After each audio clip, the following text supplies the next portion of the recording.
Open minded. এখন আপনারা বলেন রাসূল সাল্লাল্লাহু আলাইহি ওয়াসাল্লাম কি ওপেন মাইন্ডেড ছিলেন নাকি ন্যারো মাইন্ডেড ছিলেন? সবাই বলেন কি মাইন্ডেড ছিলেন? ওপেন মাইন্ডেড ছিলেন। আর এক্সাম্পল আমরা যদি সিরাতে প্রবেশ করে দেখতে পাবো, রাসূল সাল্লাল্লাহু আলাইহি ওয়াসাল্লাম বদরের যে যুদ্ধটা হয়েছে, যুদ্ধের ময়দানের তাবু শিবির স্থাপনের জন্য রাসূল সাল্লাল্লাহু আলাইহি ওয়াসাল্লাম বলেছেন।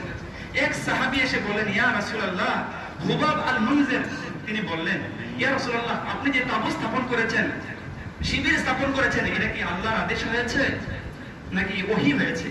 আল্লাহ সাল্লাল্লাহু আলাইহি ওয়াসাল্লাম বললেন, এটা তো আল্লাহর আদেশ নয়, আমি নিজের আদেশে এটা নির্দেশ দিয়েছি। সাহাবী বললেন, ইয়া রাসূলুল্লাহ, আমার মনে হয় এটা ঠিক হয় নাই, আমি যদি আমাকে পারমিশন দেন আমি পরামর্শটা দিতে পারি। বলে কি পরামর্শ বলো?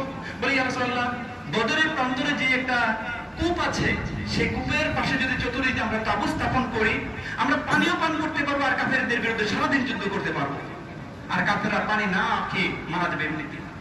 আল্লাহ হাবিব সাল্লাল্লাহু আলাইহি ওয়াসাল্লাম, হ্যাঁ ঠিক বলেছে তো। সাহাবায়ে কেরামরা আদেশ দিলেন যে ওই জায়গাতে তাবু স্থাপন করার জন্য। রাসূল সাল্লাল্লাহু আলাইহি ওয়াসাল্লাম এমন ওপেন মাইন্ডেড ছিলেন, শিশু এসে প্রশ্ন করে, বৃদ্ধ এসে প্রশ্ন করে, এমনকি বন্ধু এসে প্রশ্ন করে, শত্রু এসে কনভারসেশন করে, তার সাথে কথা বলতে তিনি স্বাচ্ছন্দ্য বোধ করতেন। এজন্য রাসূল সাল্লাল্লাহু আলাইহি ওয়াসাল্লাম ছিলেন ওপেন মাইন্ডেড অধিকারী ছিলেন।